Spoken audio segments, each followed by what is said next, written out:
नमस्कार. नवराष्ट्र नववार्तामध्ये मी मृणाल ढोक आपल्या सर्वांचं स्वागत करते. आपण या कार्यक्रमामध्ये अनेक मान्यवरांशी चर्चा करत असतो. आज आपल्यासोबत ऍडव्होकेट सुमित गांद्रे सर जुळलेले आहे. आज आपण त्यांच्याशी चर्चा करणार आहोत.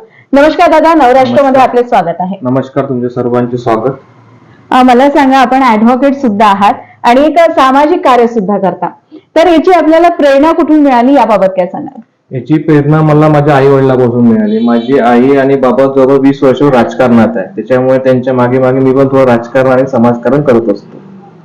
मला सांगा, आता जी पिढी आहे ती राजकारणामध्ये यायला हवं का, याबाबत आपलं मत काय आहे? माझं यामध्ये प्रखर असं मत आहे का जे नवीन जनरेशन आहे ते कोणत्या विचारधारेचे असो, त्यांनी पहिले आपली उपजीविका, पहिले आपलं स्वतः पायावर उभं राहायला पाहिजे, इन्कम सोर्स जनरेट करायला पाहिजे, त्याच्यानंतर राजकारणात यायला हवं.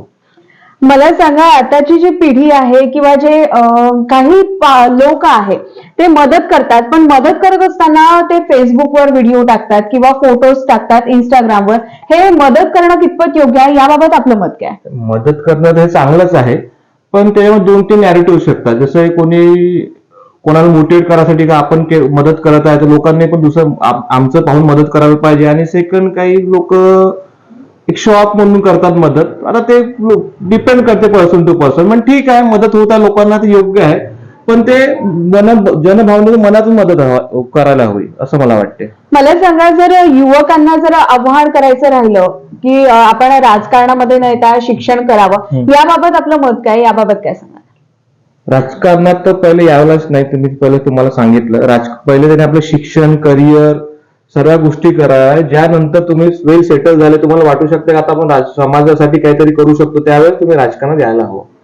आपल्या मते सामाजिक जाण असणे म्हणजे काय, याबाबत काय सांगाल? कारण प्रत्येकांचे एक अनुभव असतात, त्यानुसार त्यांना सामाजिक जाणीव होते, याबाबत काय सांगाल? सामाजिक जाण माझ्या मते दुसरं दुःख पाहून जर तुम्हाला वाईट वाटेल की अंगावर शहार येईल, तर त्याच्याबद्दल काही करायची तुम्हाला तत्परता किंवा तुम्ही त्यासाठी काही ना काही करायचा प्रयत्न कराल, ते सामाजिक जाण असं मला वाटते. कारण दुसऱ्या दुःख म्हणून जे आपल्या डोळ्यात अश्रू येईल, त्या समजू का त्याला सामाजिक जाण आहे. आपण ऍडव्होकेट सुद्धा आहात, आपण आता त्याच्यावर वळूया.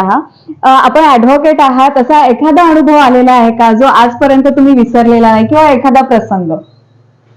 अनुभव, आता ऍडव्होकेट आहे तर खूप सारे अनुभव आहे. आता कोर्टामध्ये आम्ही बघतो का खूप लोकांना पैसे राहत नाही, का त्यांना जसं अंडर ट्रायल लोक राहते, ज्यांना कोणी त्यांचे जमानतीचे लोक राहत नाही, असे खूप सारे अनुभव आहे अंडर ट्रायल लोकांचे का तर ते मी त्यांना एक असा अनुभव आहे का एक बाई होती, तिचा नवरा चोरीच्या केसमध्ये त्याला अंदर केलं होतं. पण ते चोरीच्या केसमध्ये त्यापाशी काही जमातदार नव्हता आणि ती चंद्रपूरची होती, तर ती खूप रडत होती. तर चोरीच्या केसमध्ये जवळपास 2 ते 3 महिने तिचा नवरा अंदर होता.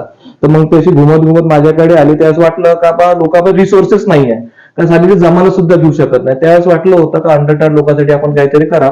तर अंडर ट्रायल लोकांसाठी मी माझ्या तऱ्हेने जे मदत होते ते मी त्यांना करत असतो.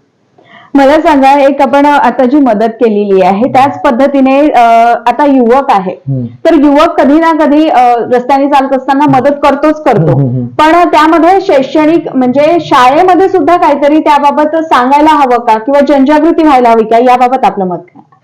आजकालच्या फास्ट फूडच्या जमान्यामध्ये लाईफ सर्व फास्ट झालेली आहे, त्याच्यामुळे खूप काही कमी लोकांना सामाजिक जाण राहिली. आता फेसबुक, व्हॉट्सअपमध्ये लोक बघतात, त्यामध्ये लोक करायचा प्रयत्न करतात, पण हा एक सामाजिक जाणीवेचा एक म्हणजे एक लेसन असायला पाहिजे.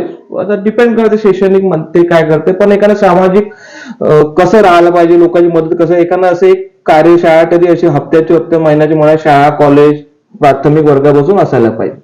धन्यवाद दादा, आपण छानपैकी नवराष्ट्रासोबत चर्चा केली आहे. यानंतरही असेच कार्यक्रम बघण्यासाठी बघत राहा नवराष्ट्र नववार्ता. मृणाल ढोक, वर्धा.